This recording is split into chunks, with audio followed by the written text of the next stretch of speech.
ஓம் அகத்தீசாய நம. ஓம் அகத்தீசாய நம. ஓம் அகத்தீசாய நம. ஓம் அகத்தீசாய நம. ஓம் அகத்தீசாய நம. ஓம் அகத்தீசாய நம. ஓம் அகத்தீசாய நம. ஓம் அகத்தீசாய நம.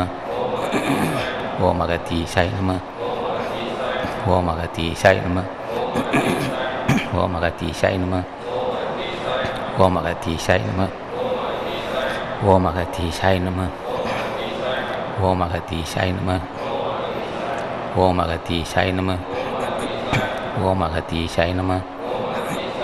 ஓம் அகத்தீசாய நம. ஓம் அகத்தீசாய நம. அன்புள்ள பெரியோர்களே, தாய்மார்களே, வணக்கம். அன்பர்கள் திரு நலவண்ட அவர்கள் போட்டி தொகுப்பையும், அன்பர் மாதவன் அவர்கள் போட்டி திரு அகவலையும், அன்பர் கருணாகரன் அவர்கள் மகான் வள்ளுவர் எழுதிய திருக்குறளையும், அன்பர் நடராஜன் அவர்கள் ராமலிசாமி அவர்களுடைய அருள்புண்ணியோதாக்களையும் பாராயணம் செய்தார்கள். அவர் நீடு வாழ வேண்டும் என்று வாழ்த்துகிறேன். இங்கே நம்ம கூடியிருப்பது ஜென்மத்தை கடைத்தேற்றுவதற்காக. ஜென்மத்தை கடைத்தேற்றுவதற்காக இங்கே கூடியிருக்கிறோம். இங்கே மட்டுமல்ல, எங்கெல்லாம் ஞானிகள் பெருமை பேசப்படுகிறதோ அங்கெல்லாம் ஜென்மத்தை கிடைத்துவதற்கு வாய்ப்பு இருக்கும். சில இடத்தில் நால்வர், திருஞான சம்பந்தர், திருநாவுக்கரசர், சுந்தரமூர்த்தி நாயனார், மாணிக்க வாசகர், நால்வர்களுடைய பெருமையை பேசுவார், பூஜை செய்வார். சில இடத்தில் பட்டணத்தாருக்கும் பூஜை செய்வார். அகத்தியர் கோவில் இருக்குது, அங்கங்கே பூஜை செய்வார். பூஜை செய்து ஆசி பெறுவார்கள். ஏன் எதுக்கு பூஜை செய்கிறாருன்னா ஜென்மத்தை கடைத்தேற்ற வேண்டும். சில பேர் சிவன் கோவிலில் சிவலிங்கத்தை பூஜை செய்வார்கள், தட்சிணாமூர்த்தி பூஜை செய்வார்கள், சனி பிரதோஷத்துக்கு போவார்கள், நந்தியை பூஜை செய்வார்கள், விநாயகர் பூஜை செய்வார்கள், பல கோணங்கள் பூஜை செய்வார்கள். பூஜை செய்யும் நோக்கம் ஜென்மத்தை கடைத்தேற்றிக் கொள்ள வேண்டும் என்பது தான் நோக்கம். இப்போ ஜென்மத்தை கடைத்தேற்றுவதற்கு ஞானிகள் திருவடியை பூஜை செய்ய வேண்டும் என்று நாம் சொல்கிறோம். இது ஒரு வகை. ஒரு சிலர் பூஜை என்ற பெயரில் கிராமத்தில் நான் பார்த்துருக்கிறேன். ஆடு கோழி பலியிடுவார்கள். திருவிழா நடந்தால் அங்கே நிறையா சாராயம் மாதிரி மதுபானம் நிறையாக சாப்பிடுவார்கள். ஆட்டு மாமிசம், கோழி மாமிசம் சாப்பிடுவார்கள். அது தனி அலாதியான பக்தி. அது அந்த பக்தி அவர்களுக்கு மகிழ்ச்சியாக இருக்கலாம். ஆனால் ஒரு உயிரை கொன்று அவர் அன்பர் மாதவன் சொன்னது போல் எந்த பலியும் விட்டு இந்த காரியம் செய்யவில்லைன்னு. அப்படி வகையான பக்தி குடங்குடமாக, அந்த காலத்தில் குடங்குடமாக கல் செலவாகும். இந்த காலத்தில் பாட்டிலாக பட்டை சாராயம் செலவாகும். இது ஒரு வகையான பக்தி. புலால் உண்ணுவது, மது சாப்பிடுவது ஒரு மகிழ்ச்சி. அது ஒரு ஆன்மீகம், அது ஒரு பக்தி, அது ஒரு பக்கம் இருக்கணும். ஆனால் இங்கே ஞானிகளுடைய வழிபாடு எப்படி என்றால் உருகி தியானம் செய்தல். அன்பர் மாதவன் சொன்னது போல் தானமும் தவம், உருகி தியானம் செய்தல், பசியாற்றுவித்தல். ஜென்மத்தை கிடைத்திருக்கின்றவர்கள் ஞானியை பூஜை செய்வது நோக்கமே ஜென்மத்தை கிடைத்திட்டதான். அப்போ ஞானிகள் பூஜை செய்கிறவர்கள் எப்படி இருப்பார்கள்? புலால் உண்ண மாட்டார்கள். தங்களுடைய பிரச்சனை தீர்வதற்காக உயிர் வழி கொடுக்க மாட்டார்கள். அப்போ இப்படி ஒரு உயிரை கொன்று அதை உடம்பை உண்ண மாட்டார்கள். இப்படி ஒரு நெறிமுறைக்கு வாழ்வார்கள். தினம் தியானம் செய்வார்கள். ஞானிகள் நினைத்து ராமலிங்க சாமியாக இருந்தாலும், மாணிக்க வாசகர் இருந்தாலும், யாராவது தாய்மான சாமிகள், பட்டாத்தார், அகத்தீஸ்வரர் போன்ற ஞானிகள் பூஜை செய்வார்கள். காலையில் ஏதோ சைவ உணவு சாப்பிடுவார்கள். காலையில் 5 மணிக்கு 5:30 எழுந்து காலை கடனை முடித்து விட்டு ஒரு 10 நிமிஷம் உட்காந்து தியானம் செய்வார்கள். தியானம் செய்துவிட்டு எதை வீட்டில் உள்ள உணவு சாப்பிடுவார்கள். உத்தியோகமோ வியாபாரமோ தொழிலை செய்வார்கள். தம்மை நோய்க்கு பெற விருந்தினரை உபசரிப்பார்கள். மனைவியிடம் அன்பு காட்டுவார்கள். ஜென்மத்தை கடைத்தேற்ற விரும்புபவர்கள் மனைவியிடம் அன்பு காட்டுவார்கள், பிள்ளையிடம் அன்பு காட்டுவார்கள். அதே சமயத்தில் தாய் தந்தைக்கு அன்பு காட்டுவார்கள். பக்கத்து நலன் அக்கத்து நலத்தில் வீட்டு மணி இருந்தால் தாம் வீடு கட்ட வேண்டுமென்றால் அடுத்த நேரத்தை சேர்த்து கட்ட மாட்டார்கள், ஒரு அடி விட்டு தான் கட்டுவார். ஜென்மத்தை கடைத்தேற்ற விரும்புகிறவர்கள் ஒரு வீடு கட்டும்போது தன் பத்திரத்தில் 1500 சரடி இருந்தால் இந்த பக்கம் தேவையான ஓரளவுக்கு விட்டு, இந்த பக்கம் விட்டு யாருக்கும் பாதிக்காமல் வீடு கட்டுவார்கள். பாதிக்காமல் வீடு கட்டினா தான் ஜென்மத்தை கிடைத்ததற்குரிய அறிவு இருக்குன்னு அர்த்தம். அக்கம் பக்கம் நிலம் இருந்தாலும் சேர்க்க மாட்டார்கள். பக்கத்து வீட்டு ஏழையாக இருப்பான், அதில் ஒரு அடியோடு எடுக்க மாட்டார். ஆள்படை கொண்டோ பழம்படை கொண்டோ ஒரு துணிச்சலாக செய்யுங்கிற செயலே அவர்கிட்ட இருக்காது. அது தேவையில்லை. வீடு கட்டும்போது ஒரு அடி குறைத்தே கட்டுவார்கள். நிலத்தில் பொலியை மாற்றுதல், பொலியை மாற்றுதல் என்பது கிராம பாஷை. அந்த வரப்பு பொலியை மாற்றி செய்யவே மாட்டார்கள். ஜென்மத்தை கடத்த என்பவர்கள் செய்ய மாட்டார்கள். இப்படி ஒரு கொள்கை கடைபிடிப்பார்கள். ஆக எந்த செயல் செய்தாலும் ஒரு நெறி இருக்கும். பிறர் பாவி என்று சொல்ல மாட்டார்கள். அது ஒரு வகை. அதே சமயத்தில் வீட்டில் ரேடியோவோ டிவியோ வைத்தால் அக்கம்பக்கம் உள்ளவர்கள் சத்தம் குறைத்து சத்தமாக இருக்கின்றால் வைக்க மாட்டார்கள்.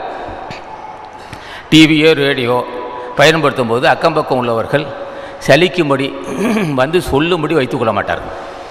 இவர்களால் சத்தத்தை குறைத்து வைத்துக்குவார்கள். வீட்டில் பேசும்போது மனைவியோ மக்களோ பேசும்போது சத்தம் வெளியே வராது. அது ஒரு கண்ணியமான ஒரு செயல்பாடு. சத்தமே வெளியே வராது. அப்படி ஒரு பக்குவமாக இருப்பார்கள். வீட்டிலேருந்து எந்த சத்தமும் வராது. 4-5 பேர் இருந்தாலும் சரி சத்தம் போட மாட்டார். அப்படி அடக்கமாக இருப்பார். வேகமாக பேசிக்கொள்ள மாட்டார். இப்படி ஒரு வகையான கொள்கை. ஆக புலால் உண்ண மாட்டார்கள், உயிர் கொலை செய்ய மாட்டார்கள், மது அருந்த மாட்டார்கள், சூது விளையாட மாட்டார்கள். அதே சமயத்தில் தீய பழக்கம் உள்ளவரிடம் நெருங்க மாட்டார்கள். மது, மாமிசம், சூது போன்ற இயல்புடைய நெருங்க வைத்தவர்கள் பேசுவார்கள், தொடர்பு வைத்துக்கொள்ள மாட்டார்கள். இது ஒரு வகை. அடுத்து தினமும் பெரியோர்கள் நூல் படிப்பார்கள். அருள்பா, திருமந்திரம், திரு அருள்பா போன்ற நூல்களை படிப்பார்கள். சான்றோடு தொடர்பு வைத்துக் கொள்வார்கள். சன்மார்க்க சங்கம், இதுபோல் சாது சங்கம் சன்மார்க்க சங்கத்தோடு நெருக்கம் இருக்கும். பண்புலமாக கூட பழகுவார். எந்த காரணத்தை மட்டும் துஷ்டரிடம் பழக மாட்டார்.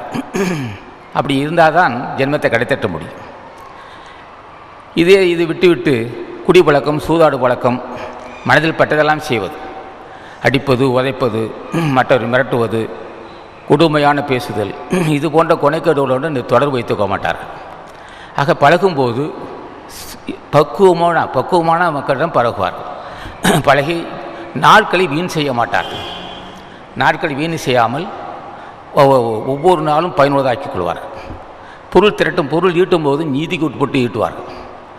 அது அந்த பொருள் ஈட்டும் போது நியாயத்துக்கு உட்பட்டு செய்வார்கள். இந்த மாதம் 20 அன்னதானம் செய்வார்கள்.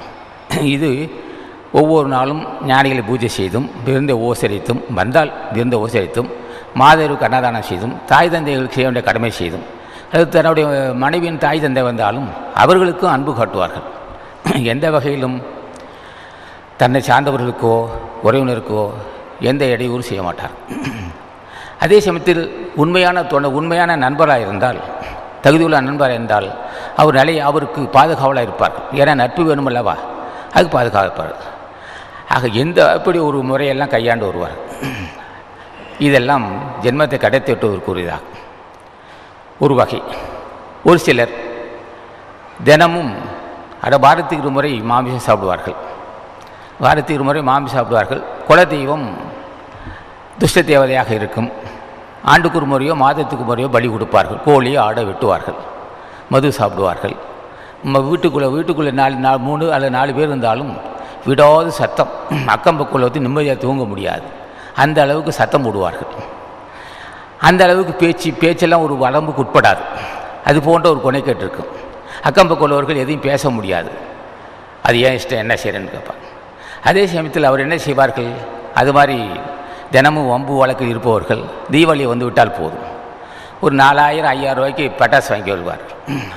அக்கம்பக்கம் உள்ளவர்கள் கர்ப்பசியாக இருப்பால், இருதய நோய் உள்ளவராக இருப்பார்கள், வயதானவர்கள் இருப்பார்கள், கொஞ்சம் கூட லட்சியம் செய்ய மாட்டார்கள். இந்த 5000 ரூபா பட்டாசும் அந்த கொஞ்சம் கூட இடைவெளி இல்லாமல் வெடிக்காது. சொன்னாலும் கேட்க மாட்டார். அது ஏன் இஷ்டம், நீ யார் கேட்குறீங்க. அப்படி ஒரு வகையான கொள்கை. அது ஒரு கூட்டம். இவரெல்லாம் சராசரி மனிதர்கள். மனதில் பட்டெல்லாம் செய்வது. அக்கம்பக்கம் யாரும் என்னை கேட்க வேண்டிய அவசியம் இல்லை, நான் இஷ்டத்தை செய்வேன்னு சொல்லிடுவாங்க. இது போன்றவர்கள் ஜென்மத்தை கடைத்தேற்ற சராசரி மக்கள். அவர் முன்னே சொல்லி வந்ததெல்லாம் ஜென்மத்தை கடைத்தேற்றுவதற்கு எந்த வகையிலும் பேச்சிலும் செயலிலும் சிந்தையிலும் நீதி இருக்கும், அதில் வஞ்சனையே இருக்காது. அதே சமயத்தில் நன்றி உள்ளவராக நடந்து கொள்வார்கள். ஒரு மனிதன் எத்தனை தான் இருந்தாலும், எத்தனை நீதியாக இருந்தாலும், நன்றி மறந்தால் நிச்சயம் நரகத்து போவான். நன்றி மறக்க மாட்டார்கள். சரி, அவருக்கு அந்த உணர்வு எப்படி வந்ததுன்னா, நன்றி உள்ள தலைவன் ஞானிகள் அத்தனை பேர் நன்றி விசுவாசம் உள்ளவர்கள். ஞானிகளை வணங்கினால்தான் அந்த நன்றி உணர்வு வரும். செய்த நன்றியை மறக்க மாட்டார். அது உயர்ந்த கொள்கை. பிறருக்கு நன்மையானவற்றை செய்வார்கள், பிறர் செய்த நன்மையை மறக்க மாட்டார்கள். அப்படி ஒரு வகையான கொள்கையை கடைப்பிடிப்பார்கள். அது என்ன காரணம்? பெரிய ஒரு தொடர்பு இருப்பதனாலே சிந்தை முன் செய்த வினை காரணமாக சிந்தை மாசுபட்டாலும் அதாவது பூஜை செய்ய செய்ய கொனைக்கடெல்லாம் மாறிவிடும். அந்த பூஜை செய்ய செய்ய என்ன ஏற்படும்? மற்றவன் சொத்தை அபகரிப்பது நல்லதல்ல, இது நீதிக்கு புறம்பாக சேர்த்த சொத்து, இது நல்லதல்ல. நீ பேசுவது கொடுமையாக பேசுகிறாய் மனமே, பிறர் மனம் புண்படி பேசுகிறாய், இது நல்லதல்ல என்று தலைவனுடைய ஆசி பெற்றால் இது உணர்த்தப்படும். இது செயல் நல்ல செயல், வினை சூழும், ஆகவே இதை செய்யாது என்பார். இன்னொரு சிலர் இருக்கிறார்கள், நல்வினை இல்லை தீவினை இல்லை என்பார்கள். பாவமாவது புண்ணியமாவது மனசப்பட்ட செய் அப்படிம்பார்கள். அவர்கள் ஒரு வகையான கொள்கை உள்ளவர்கள். பாவ புண்ணியம் இல்லை, மாமி சாப்பிடுவார்கள், மது அருந்துவார்கள், மனசப்பட்டெல்லாம் பேசுவார்கள். அவர் ஒரு வகையான கூட்டம். பாவ புண்ணியம் இல்லை, தெய்வம் இல்லை என்று பேசுவார்கள். பாவ புண்ணியம் இல்லை என்று சொன்னாலே தெய்வம் இல்லை என்று பேச்சார், அதே இடத்து வந்து விடுவார்கள். அது ஒரு வகையான கூட்டம். இதெல்லாம் அது சராசரி மக்கள். பாவம் இல்லை, புண்ணியம் இல்லை, கடவுளா புண்ணியமாக மனசப்பட்டு செய், வந்ததை அனுபவிக்க தான், நல்ல சுவையாக சாப்பிட வேண்டும், மனைவி மக்களோடு இருக்க வேண்டும், அது எந்த பெண்ணாக இருந்தாலும் உறவு கொள்ள வேண்டும். இப்படி ஒரு வகையான கொள்கை. மனசுக்குப்பட்டே செய்வது, நாம் பிறப்பதே இன்பத்தை அனுபவிக்க தான், நன்றாக சுவைத்து உண்ண வேண்டும், பெண் உறவு கொள்ள வேண்டும், மது அருந்த வேண்டும், மனசை பற்றி செய்து மகிழ்ச்சி அடைய வேண்டும். இது ஒரு வகையான கூட்டம். இவர்களை இந்த ஆன்மீகவாதிகள் பார்க்கக்கூடாது. அப்பேற்பட்ட கொனைக்கடு உள்ளவரிடம் தொடர்பு வைக்கக்கூடாது. ஏன் தொடர்பு வைக்கக்கூடாது என்றால் அந்த என்ன அலைகள், அந்த பழக்கத்தோசம் நமக்கு வந்துவிடும். பெரியோர் பக்தி செலுத்தினாலும், பெரிய இடத்தில் இருந்தாலும், அது போன்ற ஒரு கொனைக்கடு உள்ளவர்கள் மது அருந்துதல், மாமிசம் உண்ணுதல், பாவ புண்ணியம் இல்லை என்று சொல்லுதல், கடவுள் இல்லை என்று சொல்கின்றவரும் தொடர்பு வைத்து கொண்டு பெரியோர்கள் நட்பை பெற முடியாது. ஏன்னா அவருடைய எண்ண அலைகள் இவரை பாதிக்கும். அவன் விடாது மது அருந்துவனாகவும் மாமி சாப்பிடுவாகவும் உயிர் கொலை செய்வனாக இருந்தால் அவரோடு தொடர்பு கொள்ளும்போது நிச்சயமாக அந்த வினை சூழும். அதனால்தான் வள்ளுவன் சொன்னான், சிற்றினம் சேராம் என்றான். கொனைக்கேடுடன் பழகும்போது 4 காசு தான் முக்கியம், நீதியாக நியாயமாகுது. இது புழைக்கத்தில் தான் பேசுகிறேன். அப்படி பெரிய அறிவாளி அவர். காசு தான், பணம் தான் முக்கியம், நீதி என்ன, நேர்மை என்ன, நியாயம் என்ன, இதே இந்த காலத்தை புரியாமல் பேசிகிட்டு இருக்கேன் அப்படின்னு பெரிய ஒரு மேதைத்தனமாக பேசுவார். அவர் முகத்தில் முழிப்பதே ஆன்மீகவாதிகளுக்கு ஆகாது. இந்த காலம் பணம் தான் முக்கியம், நீதி என்ன, நியாயம் என்ன என்று பேசுகின்றவர். அவருடைய முகத்தை பார்த்தாலே வினை சூழும். சான்றோர்கள் பார்க்க மாட்டார்கள். அவனுக்கு அறிவுரையும் தேவையில்லை, அறிவுரை சொல்ல மாட்டார். பணம் தான் முக்கியம் என்று சொல்வனுக்கு எப்படி இருக்கும்? பணம் தான் முக்கியம், அதை பெற்றால் எல்லாம் செய்யலாம் என்று சொல்லுகின்ற மக்களிடம் ஆன்மீகவாதிகள் தொடர்பு கொண்டால் நரகத்துக்கு ஏதுவாகும். அதை நீதி இல்லாமல் பேசுகிறான். பணம் தான் முக்கியம், காசு 4 காசு வேணையா, இந்த காலத்தையெல்லாம் பார்க்காத, எப்படியோ காசு சம்பாரி அப்படின்னு சொல்லுகின்றவன் அவன் பேச்சே நரகம், அவன் உடம்பே நரகம், அவன் நிற்கின்ற இடமே நரகம், அவனோட நாம் பார்ப்பதே நரகம்னா நம்ம தொடர்பு வச்சக்கூடாது. வள்ளுவன் சொல்கிறான், சிற்றினம் சேராம். அப்போ சிற்றினம் எது, பேரினம் எதுன்னா, பாவ புண்ணியத்தை பற்றி தெரியாமலும், ஜென்மத்தை கிடைத்துட்டு ஒரு அறிவு இல்லாமலும், தினம் தியானம் செய்வது பற்றி தெரியாமலும், அதே சமயத்தில் அன்னதானம் செய்யணும், புண்ணியம் செய்யணுங்கிற பற்றி யோசிக்காமலும் இருப்பவர்கள் சிற்றினம். அது சராசரி மக்கள். பேரினம் பெருமைக்குரியவர் யார் என்றார்? முன்னே சொன்னார் அல்லவா, தினம் தியானம் செய்ய வேண்டும், எந்த வகையிலையும் தியானம் செய்து விடக்கூடாது. அந்த தியானமும் என்ன கேட்க வேண்டும்? அடியேன் மனிதனாக வாழ வேண்டும். இப்போ இருப்பது மனிதன் அல்ல, மனதில் கோட்டம், மனசில் தூய்மை இல்லாத இருந்தால் அவன் மனிதன் அல்ல. அடியேன் மனிதனாக வேண்டும். இப்போ மனிதன் என்றால் அங்கே மனிதாபிமானம் இருக்கும், மனிதன் என்றால் விட்டு கொடுக்கும் மனப்பான்மை இருக்கும், மனிதன் என்றால் மன்னிக்கும் மனப்பான்மை இருக்கும், மனிதன் என்றால் மனிதாபிமானம் இருக்கு, மனிதன் என்றால் ஜென்மத்தை கிடைத்திட்டு கொடுக்கும் உரிய மார்க்கத்தை அடைந்திருப்பான் மனிதன். நான் மனிதனாக வேண்டும் அப்படி கேட்குறான். அப்போ மனிதனை மிருகமாக்குவது எது? கொனைக்கேடு. ஆசானை கேட்கிறான், எனக்கே புரியாத கொனைக்கேடு என்னிடம் இருக்கு. பொருள் வெறி உள்ளவனாகவும், மூர்க்கனாகவும், பொறாமை உள்ளவனாகவும், வஞ்சனை உள்ளவனாகவும், பொல்லா காமி வெறி உள்ளவனாகவும் இருக்கிறேன். உன் திருவருள் கடாட்சத்தால் புலால் உண்ணாது இருக்கிறேன், உன் திருவருள் கடாட்சத்தால் உயிர் கொலை செய்யாது இருக்கிறேன், உன் திருவருள் கடாட்சத்தால் மது உண்ணாது இருக்கிறேன், உன் திருவருள் கடாட்சத்தால் தீயோடு நட்பில்லாமல் இருக்கிறேன். ஆக என்னிடம் இந்த குணைக்கேடுகள் என்னை பற்றி குணைக்கேடுகளை புரிந்து கொள்ளாமல் இருக்கிறேன். புரிந்து கொண்டால் நான் மனிதனாவேன், இல்லை என்றால் நான் மனிதனாக இருக்க முடியாது.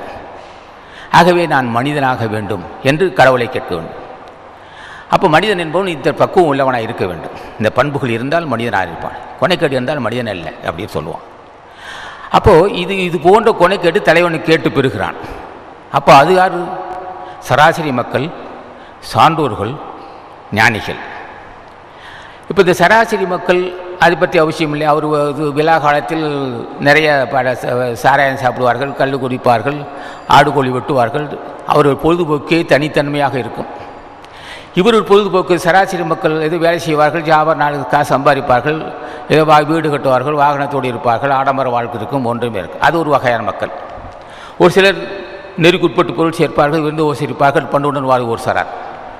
அவர் வாழ்க்கையால் யாருக்கும் பாதிப்பு இருக்காது.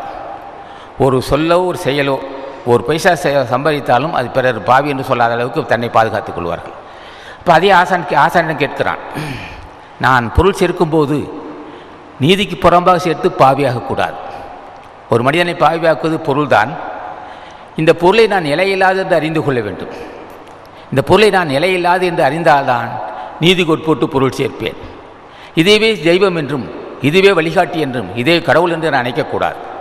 நிலையில்லாத பொருள், நிலையில்லாத பொருளை பெற்றும்போதே நிலையான காரியத்தை நான் செய்து கொள்ள வேண்டும். அதுக்கு நீ தான் அருள் செய்யணும்னு கேட்பான். அப்போ அது மேந்தட்டு மக்கள், அது உயர்ந்த உச்சநிலை.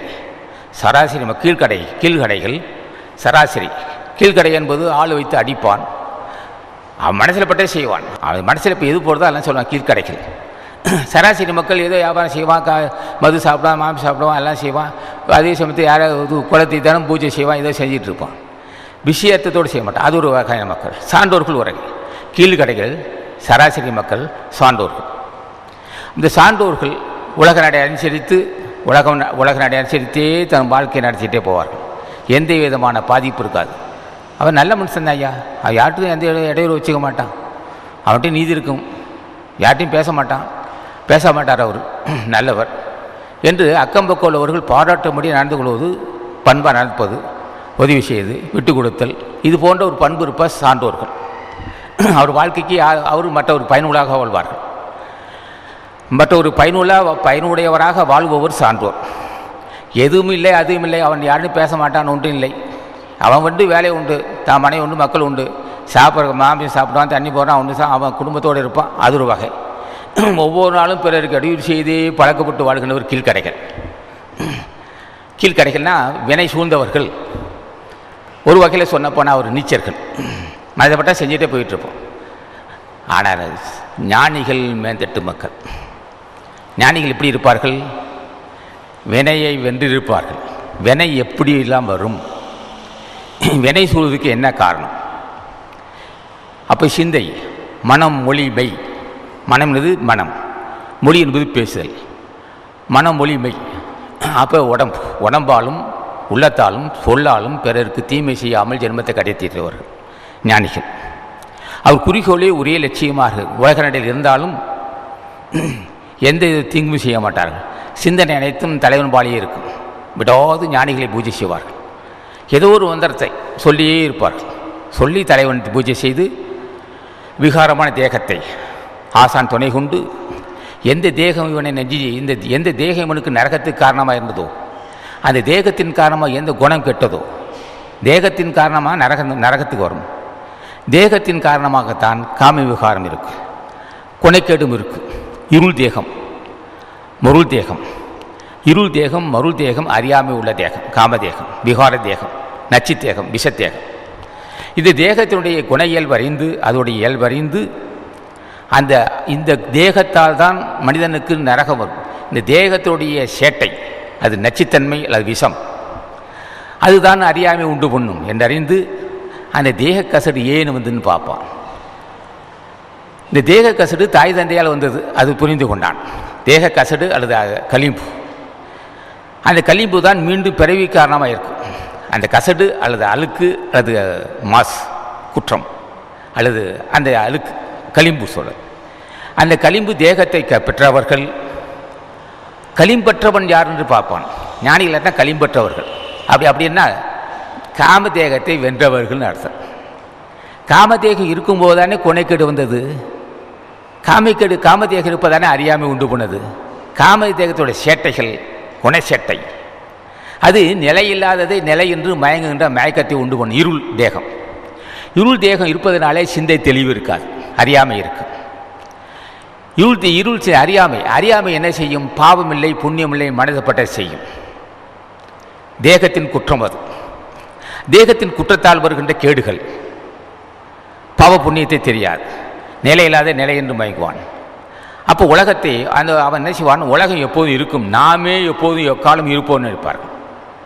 எத்தேச காலம் பற்றி விடாது நம்ம சாக மாட்டோம், அந்த உணர்வு சாக மாட்டோம்.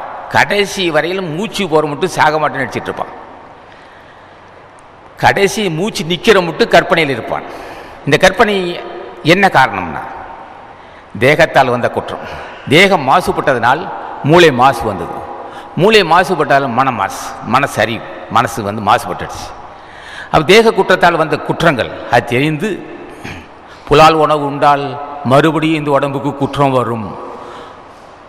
முன்னை சைவ உணவு சாப்பிட்டாலும் சரி, சைவ உணவு சாப்பிட்டாலும் தேகத்தில் குற்றம் இருக்கத்தான் செய்யும். அசைவ உணவு சாப்பிட்டால், மாமிசம் சாப்பிட்டால் மேலும் விஷமாகும். மேலும் விஷமானால் நோய் வரத்தான் செய்யும், அறியாமை இருக்கத்தான் செய்யும், மூர்க்கத்தனம் இருக்கத்தான் செய்யும். ஆகவே ஜென்மத்தை கிடைத்திட்டு இருக்கிறவர்கள் உயிர் கொலை செய்யாமலும் மாமியம் சாப்பிடாமல் இருக்க வேண்டும். சைவ உணவு சாப்பிட்டாலும் காமம் விட்டு போமோ? விடாது, காமதேகம் இருக்கத்தான் செய்யும். அப்போ என்ன செய்கிறான்? உணவால் பாவம் வராமல் காப்பாற்றிக் கொள்கிறான். உணவினால் குற்றம் வரவில்லை, உணவால் நமக்கு வினை சூழவில்லை. புலால் உணவு மாமிசம் சாப்பிடுவதனால் வினை சூழவில்லை. உயிர் கொலை செய்யாமல் தான் இன்னும் நல்லது. அப்போ சைவ உணவு தியானம், உரிய தியானம் செய்கிறான். தியானம் செய்ய செய்ய எல்லாம் வல்ல இயற்கையால் கொடுத்த உடம்பு அல்லவா, அதே இயற்கை துணை கொண்டு எந்த இயற்கையை நமக்கு விஷத்தேகம் தந்ததோ அந்த இயற்கையை துணை கொண்டே அந்த விஷத்தை வெல்லுவது. இந்த வென்றவர்கள் ஞானிகள். எந்த இயற்கை நமக்கு காமதேகத்தை தந்து நரகத்தை தள்ளுதோ அதே இயற்கை துணை கொண்டு அந்த தேகத்தை வெல்றது. மிகப்பெரிய அறிவு, சாதாரண அறிவு அல்ல. இந்த அறிவு எப்படி வந்தது? அந்த தேகம் வந்ததுதான். எந்த இயற்கை விஷம் தந்ததோ அந்த இயற்கையை கொண்டே அது இயற்கை வெல்லுன்னு சொன்னால் அது எப்படி என்னையா முடியும்னா ஒன்றே ஒன்று நல் மனதால் தான். இயற்கை தந்த இந்த தேகத்தை விஷத்தை அதே இயற்கை கொண்டு அந்த விஷத்தை வெல்லுவது என்பது என்ன உபாயம்னு கேட்டான். ஒன்றே ஒன்று நல்ல மனம், ஒன்றே ஒன்று தியானம், ஒன்றே ஒன்று பிற உயிர்களுக்கு மகிழ்ச்சி செய்தல் தான். பிறருக்கு மகிழ்ச்சி செய்தல் பிற உயிர்களுக்கு பாதுகாவலாக இருக்கிறது. ஜீவகாருண்யம், ஜீவத்தைவு, ஜீவகாருண்யம். ஜீவத்தை கொண்டு இருந்தால் அங்கே இதயம் தூய்மையாகும். அப்போ இதயம் எப்படி மாசுபட்டு முன் செய்த வினை காரணமாகவும் உணவு காரணமாக மாசுபட்டு மாசுபடுவதற்கு காரணம் உடம்பு. அப்போ அந்த உடம்புக்கு அந்த மாசு வந்ததுக்கு அறிந்து அவர் என்ன செய்கிறார்கள்? அவர் துணை கொண்டே அந்த இயற்கையை நல்ல மனம் கொண்டு. நல்ல மனம் எப்படி வந்தது? நல்லவனுடைய திருவடியை பூஜை செய்து. நல்லவர்களுடைய திருவடியை பூஜை செய்தால் அங்கே கொனைக்கேடு இருக்காது. கொனைக்கேடு இல்லை என்றால் நல்ல மனம் வரும். நல்ல மனம், அந்த நல்ல மனம் என்பது ஜீவ தெய்வு உள்ளதாக இருக்கும். இப்போ ஜீவ மேற்கொண்டும் ஜீவகாருண்யத்துக்கு தலைவராகிய ஞானிகளை பூஜை செய்யும் போது ஒரு பக்கம் நல்ல மனம், ஒரு பக்கம் அருள். நல்ல மனம் இல்லைன்றால் அருள் பெற முடியாது. அருள் பெறுவதற்கு நல்ல மனம் வேண்டும். நல்ல மனம் வருவதற்கு அன்னதானம் செய்ய வேண்டும். நல்ல மனம் வருவதற்கு தினம் தியானம் செய்ய வேண்டும். அப்போ நல்ல மனம் எப்போ மாசுபடும்? தீயோடு பழகினால் நல்ல மனம் மாசுபடத்தான் செய்யும். இந்த காலத்தில் புழைக்க தெரியாமல் இருக்க 4 காசு வேணுயா, எப்படியோ அடித்து காசு 4 காசு சேர்த்து வச்சு அவனுக்கு புகழ் வரும்னு சொல்லுகின்றவனோட பழகினால் நிச்சயம் நல்ல மனம் வராது. பண்புள்ள மக்களோடு பழகத்தான் நல்ல மனம் வரும். நல்ல மனம் வருவதற்கு பண்புள்ள மக்கள் பழகணும். ஜீவத்தை உள்ளோடு பழக வேண்டும். மண்மன கூட்டத்தோடு பழகினால் நல்ல மனம் வராது. நல்ல மனம் இல்லை என்றால் அங்கே ஜீவத்தை இருக்க முடியாது. ஜீவத்தை இல்லை என்றால் அறியாமை நீங்காது. அறியாமை நீங்காவிட்டால் அருள் பெற முடியாது. அருள் பெறுவதற்கு நல்ல மனம் வேண்டும். அதுக்கு பண்புள்ள மக்கள் தொடர்பு இருக்க வேண்டும். அதான் வள்ளுவன் சொன்னால் சிற்றினம் சேராமை. பண்புள்ள மக்கள் தொடர்பு இல்லாமல் நல்ல மனம் வரவே வராது. நல்ல மனம் இல்லை என்றால் அங்கே அருள் இல்லை. அருள் இல்லை என்றால் ஜென்மத்தை கடைத்தேற்ற முடியாது. அருள் இல்லை என்றால் நச்சுத்தன்மை உடம்ப அருள் இல்லை என்றால் நச்சு தேகத்தை நீக்க முடியாது. நச்சு தேகம்தான் மீண்டும் நரகத்துக்கு காரணமாக இருக்கும். நச்சுத்தன்மை நீக்க வேண்டும். இப்போ நல்ல மனம் பெறுவதற்கு நல்ல ஒரு நட்பு வேண்டும். நல்லவர்கள் ஞானிகள் அல்லது சான்றோர்கள் சாது சங்கம் சன்மார்க்க சங்கத்தோடு சேர வேண்டும். சன்மார்க்கவரோடு சன்மார்க்கோடு பழக பழக இப்படி ஒரு சன்மார்க்கியாக இருக்க வேண்டும். எப்படி ஜீவகாருண்யம் உள்ளவனாக இருக்க வேண்டும். சன்மார்க்கி என்பது ஜீவதை உள்ளவனாக இருக்க வேண்டும். ஜீவகாருண்யம் உள்ளவோடு நெருங்கி பழக பழக நல்ல மனம் வரும். நல்ல மனம் வர வர பிறருக்கு உதவி செய்வது என்ன வரும். பிறகு உதவி செய்ய செய்ய பிற ஆன்மாக்கள் மகிழ்ச்சி அடையும். பிற ஆன்மாக்கள் மகிழ்ச்சி அடைய அறிவு தெளிவடையும். அறிவு தெளிவடை அடைய அடைய அருள் பெருகும். அருள் பெருக பெருக நச்சுத்தன்மை தீரும். அருள் பெருக பெருக நமக்கு எதிரி யார் என்று அறிந்து கொள்வார்கள். அது எதிரினா யாருன்னா நமக்கு நாமே எதிரியாக இருக்கிறோம். நமக்கு இந்த உடம்பே எதிரியாக இருக்கு. நமக்கு இந்த உடம்பு எதிரியாக ஏன் மாறியது? முன் செய்த வினை காரணமாக.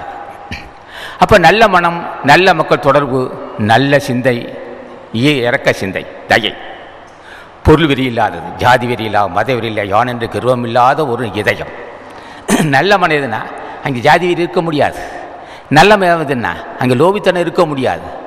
நல்ல மனம் எதுன்னா யான் என்று கர்வம் இருக்க முடியாது. அங்கே இதயம் தூய்மை அடைந்தது.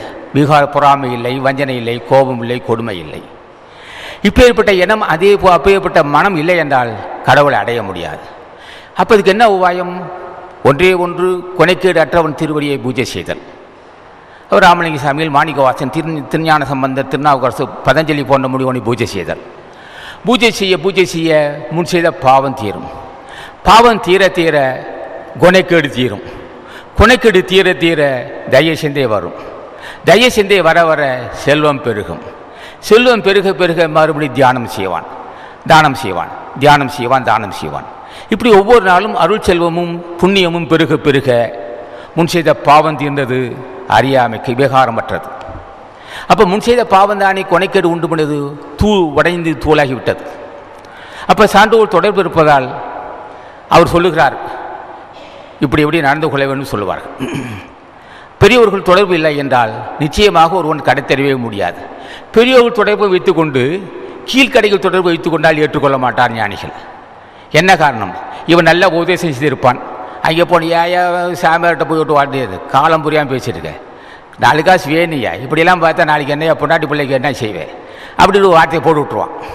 அந்த விஷக்காரி, அந்த விஷ சொற்கள் மனசில் பட்டுச்சு. விஷ சொற்கள், இவன் முன் செய்த பாவம் இருக்குது, சார்ந்து இருப்பது கீழ்கடைகள், எப்படியும் பொருளை ஈட்டு எப்படியும் இன்பமாக வாழ வேண்டும், காசு ஒன்றே பணம் ஒன்றே முக்கியம் என்று சொல்லுகின்ற கீழ்கலைகளோடு பெரியோர் தொடர்பு உள்ளவன் போய் சேர்ந்தால் என்னாகும்? இவன் அந்த முன் செய்த வினையும் சூழ்ந்தது, முன் செய்த பாவம் இருப்பதனால் அந்த மாதிரி நச்சுத்தன்மை கீழ்கடைகளோடு தொடர்பு வைத்துக் கொள்வான். கீழ்கடையோடு தொடர்பு வைக்கும்போது பெரியோர் தொடர்பு ஆகாது. அதை வள்ளுவர் சொல்வான், சிற்றினம் சேராம. என்ன, நீ சார்ந்திருக்கிற பெரிய இடம்தான். நச்சுத்தன்மை உள்ள எண்ணம், நச்சுத்தன்மை உள்ளவன், தயசிந்தை இல்லாதவன், உயிர்கொலை செய்கிறவன், புலால் உண்ணுகின்றவன், மது அருந்துகின்றவன், சூதாடுகின்றவன், மதில் பட்டெல்லாம் செய்யக்கூடியவர்கள், அது போன்ற மக்கள் தொடர்பு வைத்துக் கொண்டு இங்கே நீ வராதே, அதான் சிற்றினம் சேராமேனா. அதுபோன்று தொடர்பு உள்ளவனின் தொடர்பு வைத்துக் கொண்டு இங்கே வந்தால் வினை சூழ்ந்து கொள்ளும், என்னுடைய உபதேசம் உனக்கு செல்லாது, நான் என்ன உபதேசம் செய்தாலும் உனக்கு பலிக்காது. ஆகவே சிற்றினம் சேராமேனா. அப்போ பெரியவர்கள் தொடர்பு இருக்க வேண்டும். ஜென்மத்தை கடைத்தேற்ற வேண்டுமானால் பெரியவர் தொடர்பை மட்டும் வைத்துக் கொள்ள வேண்டும்.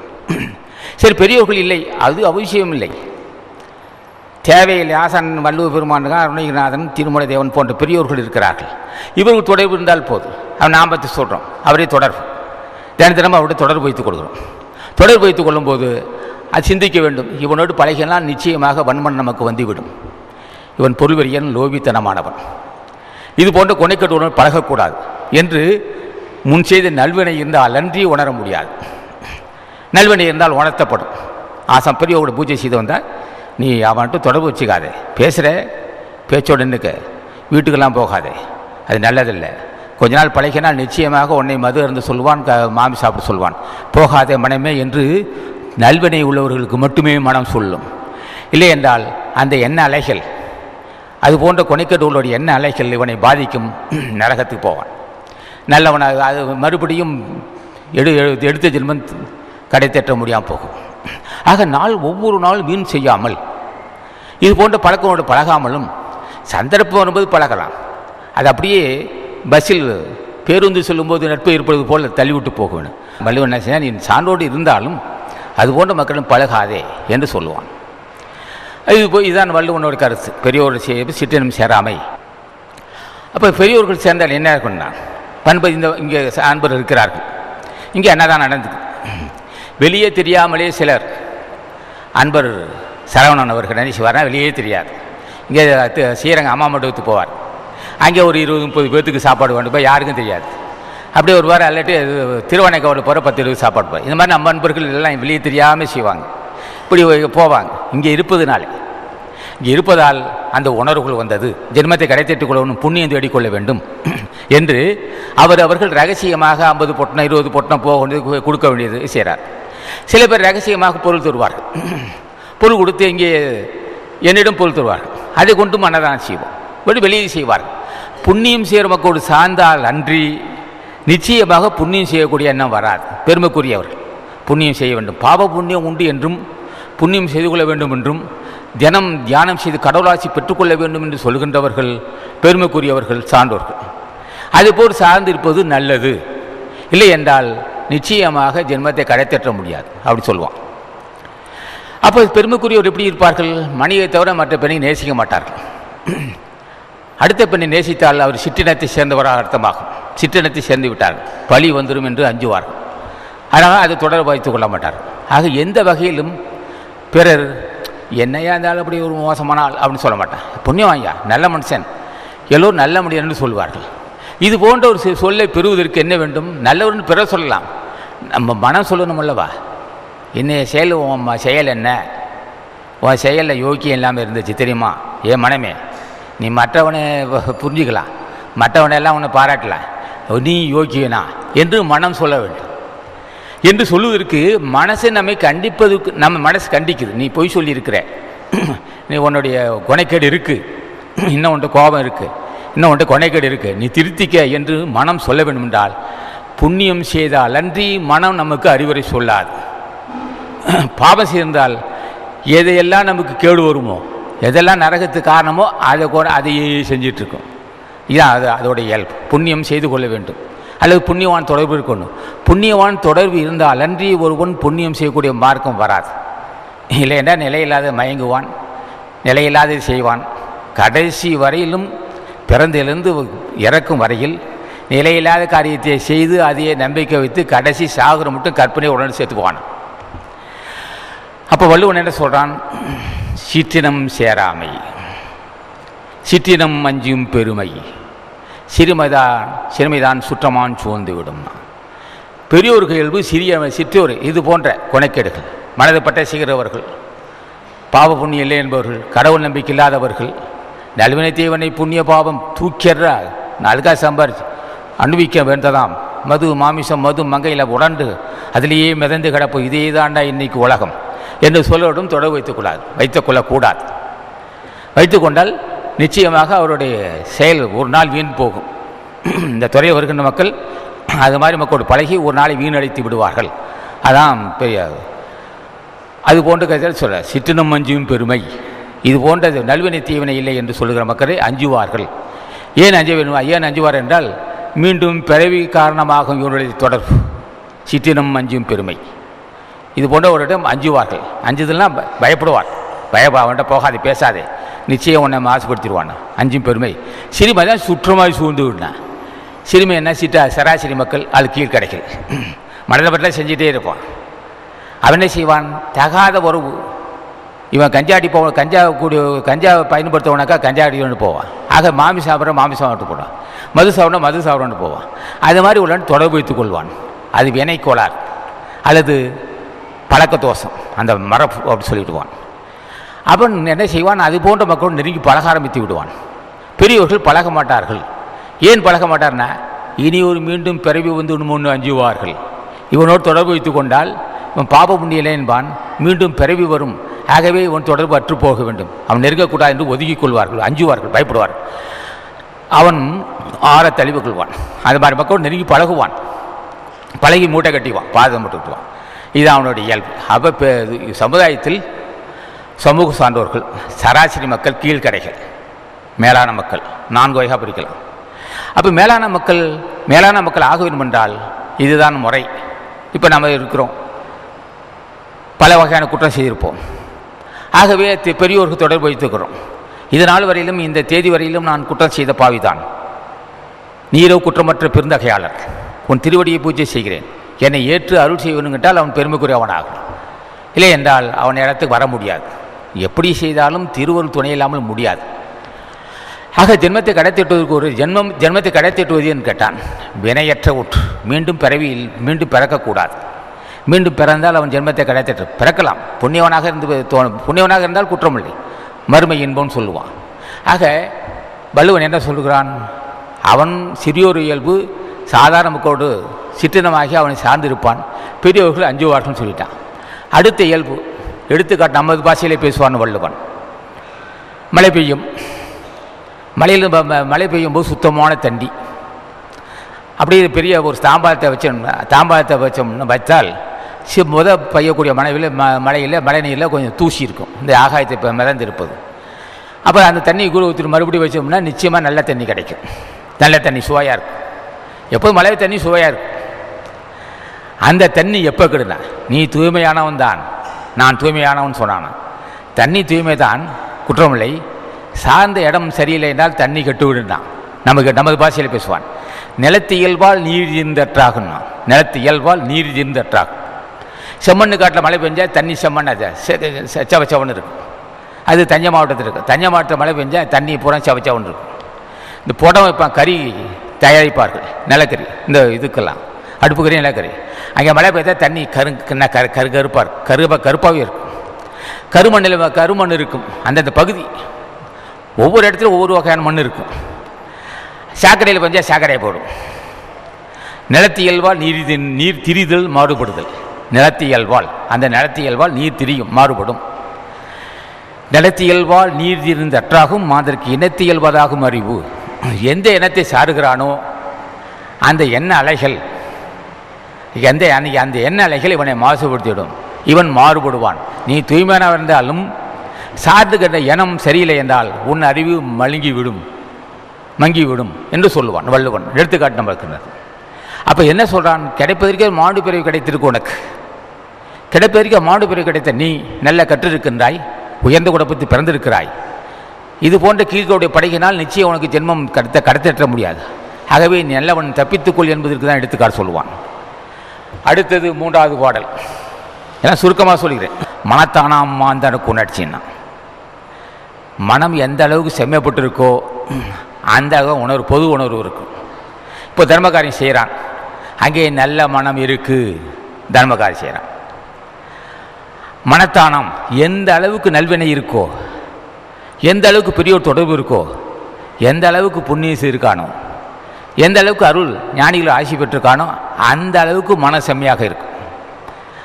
அந்த அளவுக்கு உணர்ச்சி, பொது உணர்வு இருக்கும். பொது தொண்டு செய்கிறான், தர்மகாரியம் செய்கிறான், நற்காரியம் செய்கிறான், தண்ணீர் பந்தல் வைக்கிறான், அன்னதானம் செய்கிறான், பெரிய பெரிய பெருமைக்குரிய காரியம் செய்கிறான், பக்தி நெறி, ஆன்மீகத்தை நாட்ட உள்ளவனாக இருக்கிறான். ஆன்மீகத்தை நாட்ட உள்ளவன் நிச்சயம் நல்ல மன உள்ளவன். மனத்தானாம் மாந்தருக்கு உணர்ச்சி, எனத்தானாம் என்னான் எனப்படும் சொல்லுனா. அவனுடைய இயற்கை குணம் நல்வினை இருந்தால், நல்ல மனம் இருந்தால் நல்ல உணர்வுகள் மிகுதியாகும். பொது நோக்கு இருக்கும். அவனுடைய செயல்பாடு பொது உணர்வு இருக்கும்.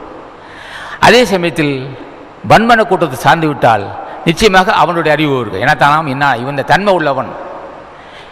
ஆனால் பொது உணர்வு இருப்பதற்கும் நல்ல மனம். இவன் யார்? இந்த தன்மை உள்ளவன் யார்? இவன் யாரோடு சகாத உணர்வு கொண்டு இருக்கிறான்.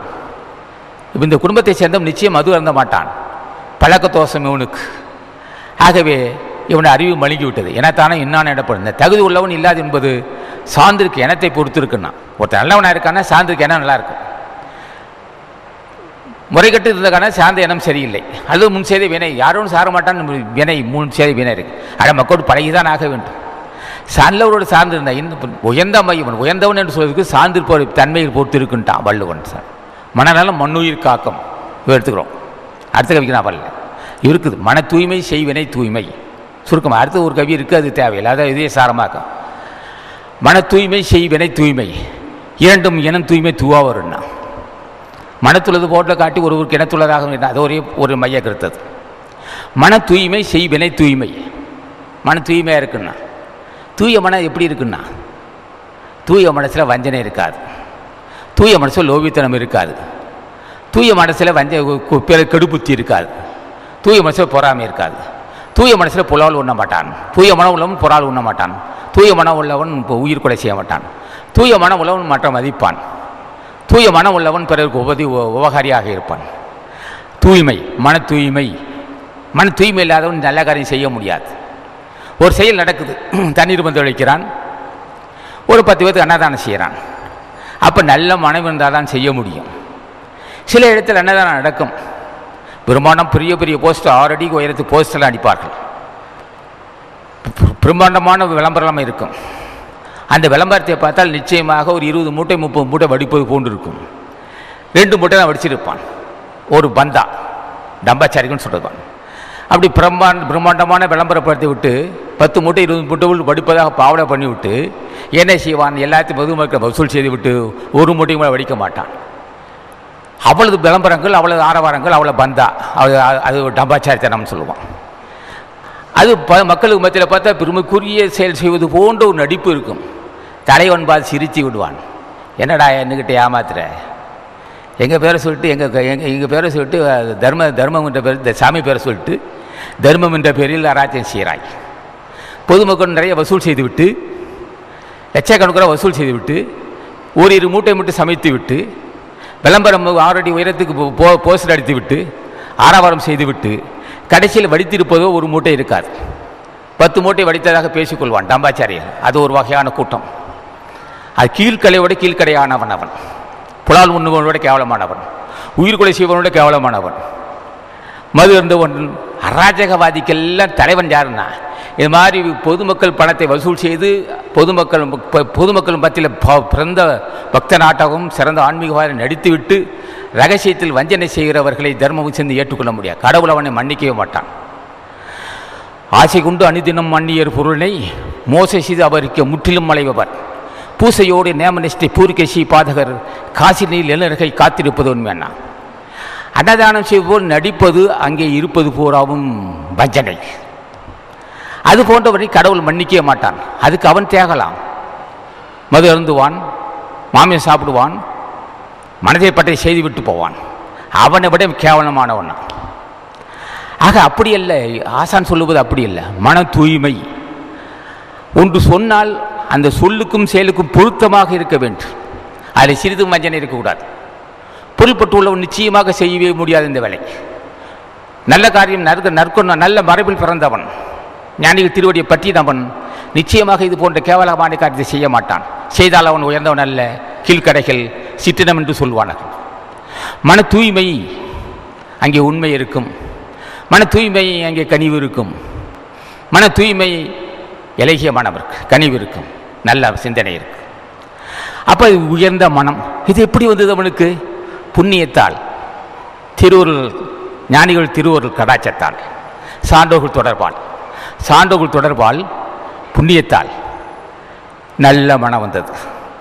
இல்லை என்றால் ஒருவருக்கு நல்ல மனம் வரவே வராது. டம்பாச்சாரித்தனம் தான் இருக்கு. அப்படியே ஒரு மூட்டை வெடித்தாலும் 4 மணி வரலும் மாலை 4 மணி வரும் சோறே போட மாட்டான். பிரம்மாண்டமான போஸ்டர்கள்லாம் பார்த்து விட்டு மக்கள் குவிந்து இருப்பார்கள், பஞ்சபுராரிகள் எல்லாம் குவிந்து இருப்பார்கள். சோறு போடுவான்னு நினைக்குவான், சோறே போட மாட்டான். இருப்பது ஒரு மூட்டை தானே. வந்திருக்க கூட்டம் 4 5 6 மூட்டை 10 மூட்டை சமைத்தால் எந்த அளவுக்கு கூட்டமோ அந்த கூட்டம் இருக்கும். 4 மணி ஒரு பார்த்து சோறு போட மாட்டான், அவனு அந்த கூட்டம் அப்படியே போயிடும்.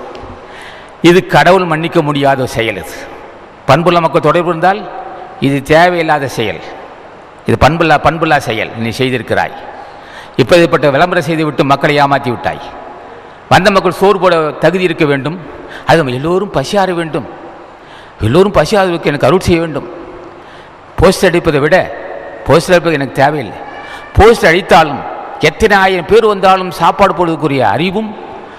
அதுக்குரிய பரிபக்குவமும் அதுக்குரிய செல்வமும் நீ தர வேண்டும் என்று எண்ணி எந்த காரியத்தை எடுத்தாலும் பொய்யே இருக்காது. அவன்தான் உயர்ந்த குடிமகன். அதுபோன்ற ஒரு மன தூய்மை செய்வினை தூய்மை. சான்றோர்கள் தொடர்பில்லாமல் ஒரு மன தூய்மை வராது. பொருளாதாரத்தை கண்டு மயங்கி விடுவான். பொருளாதாரத்தை கண்டு மயங்கின்றவன் அல்லது பெண்ணை கண்டு மயங்கின்றவன் அல்லது தீய பழக்கத்து அடிமையானவன் நிச்சயமாக மன தூய்மை இருக்கவே முடியாது. அப்போ மன தூய்மை பெறுவதற்கு ஒன்றே ஒன்று திருவடியப்பட்டது தான். அடியேனுக்கு இன்னும் பொருள்வெறியனாக இருக்கிறேன், அடியேன் இன்னும் வஞ்சகனாக இருக்கிறேன், நான் நடிக்கிறேன் தலைவா, இன்னும் நான் நடித்து கொண்டுதான் இருக்கிறேன், உன் ஆசை நான் பெறவில்லை. இந்த நடிப்பு என்னை வைந்தித்துவிடும், நடிப்பு என்னை நரகத்தை தள்ளிவிடும். இவை நான் நடிக்கிறேனே தவிர என்று தூய்மை இல்லை. அந்த அறிவு வந்தாலே அவன் தப்பித்துக் கொள்வான். நான் இன்னும் சமுதாயத்தை நடித்து கொண்டிருக்கிறேன், தூய மனம் உள்ளவர் போல் நடிக்கிறேனே தவிர என்னிடம் தூய மனம் இல்லை. அப்போ பொருளாதாரத்தை கண்டு வாங்குகிறேன், எப்படியும் இந்த பொருளாதாரத்தை இருக்கப்பட்டு கொள்ள நினைக்கின்றேன். கீழ்த்தரமான செயல் என்னிடம் இருக்கு, இந்த பாவத்தை நீ மன்னிக்க வேண்டும், அல்லது இந்த கொனைக்கடி இல்லாமல் கொனைக்கடி இருக்கக்கூடாது, இல்லை இல்லை என்னை கொன்றே விடு. இது போன்ற அன்னதானம் என்ற பெயரை நான் வஞ்சிக்கின்ற ஒரு கொடிய சிந்தனை இருந்தால் இன்று என்னை கொன்று விடு, மேலும் பாவியாக தான் செத்து விடுவேன். நான் என்னை அப்படி சாடி பேசுகிறாய் தலைவனை கேள். அன்னதானம் செய்ய வேண்டும் நினைக்கிறேன், அதில் வஞ்சனை இல்லாது செய்ய வேண்டும். அதில் அந்த பொருளாதாரத்தை கிரகிக்கக்கூடாது. அந்த பொருளாதாரத்தை நான் என்னுடைய சுய குடும்பத்துக்காகவும் எனக்காகவும் நான் பயன்படுத்த நினைக்கக்கூடாது. நினைத்தால் எனக்கு நரகம் வரும் என்பதை நீ உணர்த்த வேண்டும் என்று சொன்னால் அன்றி ஒருவனுக்கு தூய மனசு வராது. மன தூய்மை செய்வினை தூய்மைன்னா. அப்போ மன தூய்மை இல்லை என்றால் என்ன வேணா நரகம் வருன்றான். அப்போ பொதுமக்களை வஞ்சித்து பொதுமக்களிடம் வசூல் செய்து லட்சக்கணக்கான வசூல் செய்து ஆரவாரமான விளம்பரம் செய்து மக்களை வஞ்சித்து தன்னையும் வஞ்சித்துக் கொள்கிறான். அவன் தன்னையும் வஞ்சித்துக் கொள்கிறான். அவனுடைய மனைவி மக்களும் வஞ்சிக்கப்படுகிறார்கள். என்ன காரணம்? பெரியோர்கள் பார்க்கிறார்கள், நீதி இல்லாத செயல் சென்றிருக்கிறான். எந்த மனைவி மக்கள் வாழ்வதற்காக பொது சொத்தை பயன்படுத்துகிறானோ அந்த சொத்து அந்த மனைவி மக்களுக்கு இவனுக்கு பயனற்று விட்டுவான், சாவத்தை விட்டான் அந்த சாவத்தை தப்பிக்க முடியாது. சராசரி மக்கள் கீழ்கடைகள் நீடித்து வாழ்வான். மனசில் பட்டாலும் சாப்பிடுவான், மனசை பட்டாலும் பேசுவான், செஞ்சுக்கிட்டே இருப்பான். அவன் 80 வயசுல 90 வயசுல வாழ்வான். இவன் நரவேக்காடாக இறந்தே போவான். நான் அப்போ மன தூய்மை செய்வினை தூய்மை இரண்டும் இனம் தூய்மை தூவா வரும்னா திருவருள் ஞானிகள் ஆசி இல்லாமல் நிச்சயம் மன தூய்மை வராது. ஞானிகள் ஆசி இல்லாமல் செய்யக்கூடிய செயல் தூய்மையாக இருக்க முடியாது. நற்காரியம் நடந்து விட்டது. அந்த நற்காரியம் எப்படி நடந்ததுன்னா தூய்மை உள்ளவன் செய்திருக்கிறான். அந்த நற்காரியம் அந்த தூய மனம் எப்படி வந்துன்னா ஞானிகள் தூய்மையான கருணைய வடிவான ஞானிகளோட ஆசைப்பட்டதனால் அந்த தூய்மை வந்திருக்கு. ஞானிகள் ஆசி இருப்பதனால்தான் அவன் பொருளாதாரத்தை கண்டு மயங்கவில்லை. ஞானிகள் ஆசி இருப்பதால் தான் அவனுடைய அந்த சிறுமை குணம் இல்லை. ஞானிகள் ஆசி இருந்தது பெருந்தன்மை வந்தது. அவன் மனிதன் அல்ல, அவன் தேவன், கடவுள். அப்போ மன தூய்மை வந்துவிட்டது, கடவுள் தன்மை வந்துவிட்டது. மன தூய்மை இலகிய மனம் வந்து விட்டது. மன தூய்மை அங்கு விகாரம் இல்லை. மன தூய்மை விட்டு கொடுக்கும் மனப்பான்மை வந்தது. மன தூய்மை கடவுளாக போகிறான். அவன் கடவுளாகிறான். செய்கிற செயலும் சிறப்பாக இருக்கு. மன தூய்மை வினை தூய்மை இரண்டும் இனம் தூய்மை தூவாவது பற்றுக்கூடு. சார்ந்திருக்கின்ற ஞானிகளுடைய எண்ணம் ஞானிகளோட தொடர்பு இருக்க நிச்சயமாக ஒருவன் நரகத்துக்கு போக மாட்டான். ஞானிகள் தொடர்பு இருக்க யார் தொடர்பு இருக்க வேண்டும்? மாண்புள்ளைய கருணையே உடையவன ராமலிங்க சாமிகள், மகத்துவ பொருந்திய மாணிக்கவாசகன், தாயுமான சாமிகள், பட்டத்தார், அருணகிரி போன்ற திருஞான சம்பந்தர், திருநாவுக்கர், பதச்செல்லி, அருணகிரி போன்ற பெரியோர்களுடைய ஆசி இல்லாமல் ஆசி பெற என்ன நினைக்கும்? மனமே சொல்லும் ஆசான் உணர்த்துவான். தினம் பூஜை செய்கிறான். நந்தீசா, அகத்தீசா, திருமல தேவா, கரூர் தேவா, ராமலிங்க சாமிகளே, மாணிக்கவாசகா, நீங்கள்லாம் பெரியவங்க இருக்கீங்க. இந்த பாவி மனம் திருந்தவில்லை. இந்த பாவி மனம் திருந்த மாட்டுக்குது. பாவி மனம் வஞ்சனை சூழ்ந்து இருக்கு. மீண்டும் எனக்கு நரகம் வரும். எனக்கு நீ அருள் செய்ய வேண்டும். உன் திருவடி தடாகத்தில் வீழ்கின்றேன். உன் திருவடி தடாகத்தில் மூழ்கி எந்திருக்கிறேன். எனக்கு அருள் செய்ய என்று கேட்டால் அவர்கள் அருள் செய்தால் அன்றி ஒருவனுக்கு மன தூய்மை வரவே வராது. மன தூய்மை செய்வினை தூய்மை. அப்போ மன தூய்மை இருந்தால் தான் அருள் பெற முடியும். அருள் இருந்தால் தான் முன் செய்த பாவத்தை உடைக்க முடியும். அருள் இருந்தால் தான் பொல்லாத பழக்க தோஷங்கள் விடுபட்டு போகும். அருள் சேர சேர பொல்லால் உண்ண மாட்டான். அருள் சேர சேர உயிர் கூட செய்ய மாட்டான். அருள் சேர சேர மற்ற எந்த பழக்கமும் இருக்காது. அருள் சேர சேர வஞ்சனை இருக்காது. அருள் சேர சேர தூய்மை வந்ததுன்னா மன தூய்மை வினை தூய்மைன்னா எல்லா செயலும் சிறப்பாக இருக்கு. அங்கே மனம் சிறந்திருந்தது, செயலும் சிறந்திருந்தது. இந்த ரெண்டுக்கு துணையாக இருப்பது ஞானிகள்.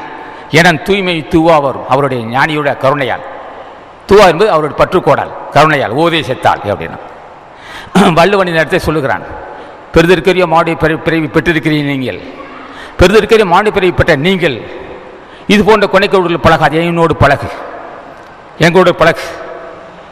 எங்கள் இனம் ஞானிகள் இனம், மரணமில்லா பெருவாள் பெற்ற இனம், கொனைக்கேடு அற்ற இனம், வஞ்சனையற்ற இனம், காமிய விகாரமற்ற இனம், என்றும் வாழுகின்ற இனம், உனக்கு துணையாக இருக்கின்ற மனம், அழைத்தால் அக்கணமே வருகின்ற இனம், நித்தம் அருள் செய்யக்கூடியவன் நாங்கள், எதை வேணாலும் செய்வோம். எங்கள் திருவடியை பற்றி உனக்கு தூய மனம் தருகிறோம். தூய மனம் எதுக்குன்னா இனி பெறாவாதி இருக்கிறதுக்கு வேணும்னால் தூய மனம் வேண்டும். தூய மனம் திருவள் துணை இல்லாமல் வராது. ஆகவே மனம் தூய்மை செய்வனை, தூய்மை இரண்டும் இனம் தூய்மை தூவா வரும். அவருடைய பற்றுக்கோள் பெரியவர் தொடர்பில்லாமல் ஒருவனுக்கு உயர்ந்த மனம் வராது. அதான் வள்ளுவன் சொன்னான், சிற்றினம் அஞ்சும் பெருமை, சிற்றினம் சேராமை. சிற்றினம் சேர்ந்தால் வினை சூழ்ந்து விடும், மீண்டும் மீண்டும் நரகத்து போவான். நரகமிட எதுன்னு கேட்டான். உயிரும் போகாது, வயிறு வீங்கி இருக்கும், கைகாலம் சூம்பி இருக்கும், அப்படியே குச்சி மாதிரி இருக்கும், வயிறு மட்டும் பெருசாக இருக்கும். சாகவும் மாட்டான், கிட்டே நெருங்க முடியாது. சாகவும் மாட்டான், கிட்டே நெருங்க முடியாது. அந்த அளவுக்கு நாட்டம் பிடித்தவனாக இருப்பான். நரகத்தை கிடப்பான், 10 ஆண்டுகள் படப்பான், படுக்கலையே கிடப்பான். என்ன அது போன்று இருக்கிறார். பார்க்க வேண்டும், வாரத்துக்கு ஒரு முறையாவது போக வேண்டும், ஆஸ்பத்திரிக்கு போக வேண்டும், ஊசி போடுவதற்கல்ல. அங்கே நோயாளிகளின் நிலைமையை பார். பல கோணங்கள் இருப்பான், கை கால் வீங்கி இருக்கும், ஒரு பக்கம் ஓட்டை போட்டு, ஒரு பக்கம் பாட்டில் ஒரு இடத்த வச்சுக்கிட்டே இருப்பான், ஒரு பக்கம் வைத்து ஓட்டை போடுவான், ஓட்டை போட்டு டீப்பு போட்டு உள்ளே தண்ணி இறங்கிட்டே இருக்கு, ஒரு பக்கம் காலில் மண்ணை கட்டி தொங்க விட்டுருப்பான். பல கோணங்களில் நோயாளியை நீ பார்க்கிறேன். ஏன் அங்கே போக வேண்டும்னா அது பார். அவனை இன்னும் தஞ்சை பெரியாஸ்பத்திரி, திருச்சி பெரியாஸ்பத்திரி போய் பார்க்க வேண்டும். நான் போயிருக்கிறேன். போய் அங்கே பல கோணங்களில் பல பெருப்பட்ட நோய்வாய்ப்பட்டவன் பார்த்து, கை வீங்கி இருக்கும், கால் வீங்கி இருக்கும், இவ்வளோ பெரிய கால் இருக்கும், கால் முறிஞ்சி கை முறிந்து ஐயோ ஐயோ என்று அலறுகின்ற சத்தம், ஹா ஹா என்று அலறுகின்ற சத்தம். இது போன்ற கொடுமையை நான் பார்த்திருக்கேன். நரகம் அதுதான். அது போன்ற வாழ்க்கை உனக்கு வேண்டுமா? பார்த்துக்கொள். உடம்பு திடமாக இருக்கும் போதே போய்க்கொள். பார், அங்கே பெரிய மருத்துவமனையில் தொடர்ந்து பார், பல இடத்திலே பார். ஒவ்வொரு குழந்தைக்கு 5 வயசு குழந்தைக்கு மூஞ்சில் புத்து வந்திருக்க நான் பார்த்துருக்கிறேன். 5 வயசு குழந்தைக்கு புத்துநோய். என்ன கொடுமை, என்ன கொடுமை. இது போன்ற வாழ்க்கை உனக்கு வேண்டுமா? சிற்றினம் ஏன் சேரக்கூடாதுன்னு சொன்னேன். வள்ளுவன் சொல்லுகிறான், சிறிய இனத்தை சேர்ந்தால் இது போன்ற வாழ்க்கை வேண்டும் உனக்கு. பார், நீ திடமாக இருக்கிறாய். உன்னுடைய பார்வைகள் அத்தனையும் இளம் தம்பதிகளையும், இளம் வயசு பெண்களையும், கவர்ச்சிக்கரான பெண்களையும் ஆண்களையும், ஆரவாரமான கார்களும் வாகனங்களும், ஆடம்பரமான நகைகளும் ஆபரணங்களும் அப்படி பசுமையாக இருப்பதை நீ பார்க்கின்றாய். இதை பார்த்து விட்டு நீ பொருள் சேர்க்கின்றாய். இதெல்லாம் நிலை என்று மயங்கி வாகனங்கள், விதவிதமான ஆடைகள், விதவிதமான நகைகள், விதவிதமான பேச்சுகள், விதவிதமான ஆடம்பரம், இதெல்லாம் செயல்பாடுகள்.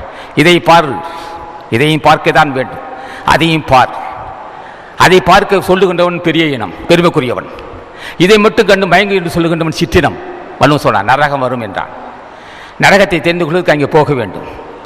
அங்கே இருந்தால் தெரிந்து கொள்ளலாம். கைகால் முறியப்பட்டு விபத்து உள்ளானவன் முதல் பயில இருப்பான், அப்படியே கடப்பான், இரத்த கலையோடு கடப்பான், பிறட்டு விட முடியாது, பெறல முடியாது, அப்படியே நரகத்தை கடந்து சாவுவான். அது போன்ற வாழ்க்கை உனக்கு வேண்டுமா? கடைசி வரலும் இரும்பு மனிதனாக இருக்க வேண்டுமா? கடைசி வரலும் ஆழ்ந்து சிந்திக்கக்கூடிய சிறப்பறிவு இரும்பு மனிதனாக இருக்க வேண்டும். துன்பமே வராத மனிதன், அஞ்சாத மனிதன், அஞ்சாத எமனுக்கு அஞ்சாதவன். எவனுக்கு அஞ்சாவிட்டால் எவனுக்கு அஞ்ச மாட்டான். இரும்பு நெஞ்சம், எதை சாப்பிட்டாலும் ஜீரண சக்தி ஆகும். அங்கே ஒவ்வாமை என்ற பேச்சுக்கு இடம் இருக்காது. நல்லா சாப்பிடுவான். திடமான உடம்பு, நோயில்லா உடம்பு. ஊசி மாத்திரை பேச்சுக்கு இடம் இருக்கக்கூடாது. அவன் சொர்க்கத்தில் இருக்கிறான். நரகம் அவனை ஊசி மாத்திரை பொறுத்து நான் குறை சொல்லலை. இப்படி இருக்க வேண்டும். நோயில்லா உடம்பு, நீடிய ஆயுள், ஆழ்ந்து சிந்திக்கூடிய அறிவு, வறுமையில்லா வாழ்வு, திரும்புகின்ற பக்கெல்லாம் மக்கள் கூட்டம், மதிப்பு பொருந்திய வாழ்க்கை வேண்டுமா? இது போன்ற தூய மனம் உள்ள பெரியோருடைய நட்பு வைத்துக்கொள். இல்லை என்றால் உனக்கு மனம் தெளிவடையாவிட்டால் இது போன்று பார். பெரிய ஆஸ்பத்திரி, திருச்சியில் ஒரே ஒரு திருச்சி பெரிய ஆஸ்பத்திரி, புத்தூர் பெரிய ஆஸ்பத்திரி பார், தஞ்சை பெரிய ஆஸ்பத்திரி பார்.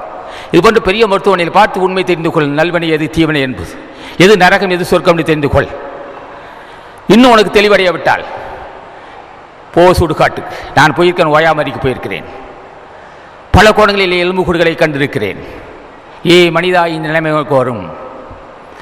அங்கேயே ஆஸ்பத்திரியிலே பார்த்திருக்கேன். பல கோணங்களிலே நோயாளிகள் அல்லல் படுத்தி பார்த்திருக்கிறேன். பல இடத்தில் ஓட்டை போட்டு மழை ஜலம் வராவிட்டால் ஓட்டை போட்டு சிறுநீர் எடுத்திருக்க பார்த்திருக்கிறேன். வயிற்று இடத்தில் பக்கம் ஓட்டை போட்டு தண்ணீர் வெளியே வந்துட்டு இருக்கு, ஊனம் வந்து எடுத்துருக்கு. அதையும் நான் பார்த்திருக்கிறேன். சுடுகாட்டில் எலும்பு கூடியும் பார்த்திருக்கிறேன். மனிதா உனக்கு இந்த வாய்ப்பு வேண்டும், இந்த வாழ்க்கை வேண்டுமோ? அதுபோன்று அல்லடுபடுகின்ற வாழ்க்கை வேண்டுமா, அல்லது எலும்பு கூடாக இருக்கின்ற நிலைமை வேண்டுமா? புரிந்துகொள் என்று சொல்லுவதற்கு ஒரு ஆள் வேண்டும். அவன் தான் பெருமைக்குரியவன். சிறியோர்கள் சொல்ல மாட்டார். அதான் வள்ளுவன் தான் சிற்றினம் சேராமேன்னா. மன தூய்மை செய்வினை தூய்மை இரண்டும் இனம் தூய்மை தூவா வரும். இரண்டும் பெரியோர்கள் ஆசி இல்லாமல் வராது. பெரியோர்கள் ஆசி பெறுவது இருக்குன்னா எறும்பு மனிதனாக வாழ வேண்டும். ஒவ்வாமை என்ற பேச்சே இருக்கக்கூடாது. நல்லா சாப்பிடணும். அப்படி இவ்வளோ சில பேர் என்ன செய்ய இவ்வளோ ஒன்று சாப்பிடுவான். அதே சின்ன பிள்ளைங்க சாப்பிட மாதிரி நான் கிட்டத்தட்ட முக்காப்படி சோறு சாப்பிடுவேன். நான் அந்த அளவுக்கு தரமாக இருக்கேன். இந்த வாய்ப்பு வர்றால எதை சாப்பிடாம ஜீரணமாச்சு. ஒவ்வாமை என்ற பேச்சையே இல்லை, சாப்பிடுவேன். என்ன காரணம்? தூய மனம், நோயில்லா உடம்பு. திருவருள் பெற்றோம். அந்த திருவருள் பெற்றதால் உடம்பும் தரமாக இருந்தது, உள்ளமும் தரமாக இருந்தது. திருவருள் பெற்றதால் பொருள் வெறி இல்லாது இருந்தது. திருவருள் பெற்றால் விகாரமற்ற தேகம். திருவருள் பெற்றால் நல்ல மனம். திருவருள் பெற்றதால் தய சிந்தை. திருவருள் பெற்றதால் சுயநலமில்லை. திருவருள் பெற்றதால் தியாக சிந்தை வந்ததுன்னா இப்பேற்பட்ட வாய்ப்பு எல்லோரும் பெற வேண்டும் என்பதற்கு தான் வள்ளுவன் சொன்னான் சிற்றினம் சேராமை. சிற்றினம் கண்டு அஞ்ச வேண்டும், நரகத்துக்கு தள்ளிவிடும். ஆகவே இது போன்ற வாழ்க்கை நீ பெற வேண்டும் என்பதற்கு தான் வள்ளுவன் சொன்னான் சிற்றினம் மன தூய்மை செய்வினை தூய்மை இரண்டும் இனம் தூய்மை தூவா வரணும். அவருடைய பற்றுக்கோடு கருணையால் வரணும். அப்போ இது நம்ம வாழ்க்கை வேண்டுமா? எது வேண்டும் நமக்கு? 80 வயசு வரலும் திடமான வாழ்க்கை, நோயில்லா வாழ்க்கை, நல்ல சாப்பாடு, நல்ல தூக்கம், நல்ல படுக்கை சுகம், நல்ல ஆரோக்கியமான உடம்பு, ஆரோக்கியமான தூக்கம், அச்சமில்லா மனம், வறுமையில்லா வாழ்வு, துன்பமில்லா வாழ்வு, மகத்துவம் முந்திய வாழ்க்கை. இது வேண்டுமா? அல்லது 30, 35, 40 வயசுலேயே நலிந்து மெலிந்து அல்லல் பட்டு ஊசியும் மாத்திரையும் டானிக்கு வேணுமா? எது வாழ்க்கை உனக்கு வேண்டும் என்று தான் சொல்லுகிறான். இந்த வாழ்க்கை வேணும்னா இப்படி இரு, அந்த வாழ்க்கை வேணும் அப்படி போனான். சிற்றினம் மஞ்சும் பெருமை சிறுமிதான் சுற்றமாய் சூழ்ந்துனா. ஆக மன தூய்மை செய்வனை என்பது சான்று தொடர்பு இல்லாமல் வராது.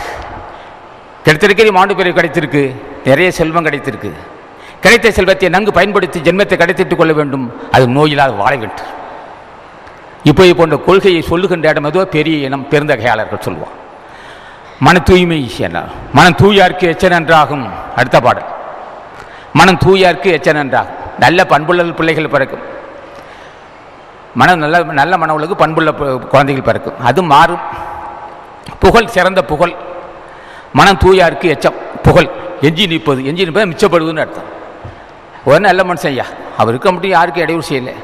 புண்ணியவன் நல்ல மனுஷன், அவர் நல்லவர் அப்படி என்று பலரால் பாராட்டப்படக்கூடியது எஞ்சி நிற்பது.